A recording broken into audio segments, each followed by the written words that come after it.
আজকে আমি চলে এসেছি বরিশালে বসা ঈদ আনন্দ বাজার ২০২৬। চলুন ভিতরে ঢোকা যাক, দেখি এখানে কি কি আছে।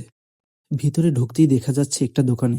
এখানে মেয়েদের জুয়েলারি ও ব্যাগ আছে, সাথে ছোট বাচ্চাদের জন্য রয়েছে খেলনা। পাশে দেখা যাচ্ছে মেয়েদের জন্য বিভিন্ন ধরনের পোশাক, আরও রয়েছে চুড়ি আর বিভিন্ন ধরনের জুয়েলারি। এরকম আরও দোকান রয়েছে, তাতে রয়েছে বিভিন্ন ধরনের কালেকশন আর জুয়েলারি সেট। আরও রয়েছে বিভিন্ন ধরনের কসমেটিক। বিনোদনের জন্য রয়েছে বড় নাগরদোলা আর নৌকা রাইড। এখানের দোকানে রয়েছে ঘরে ব্যবহৃত বিভিন্ন ধরনের জিনিস, হাঁড়ি পাতিল সহ রান্নাঘরের বিভিন্ন জিনিসপত্র। ছেলেদের জন্য রয়েছে পোশাকের দোকান, আর রয়েছে বিভিন্ন ধরনের স্যুটের কালেকশন। এই মেলায় ছেলে মেয়ে ছোট বাচ্চা সবার জন্য রয়েছে বিভিন্ন ধরনের জিনিসপত্র।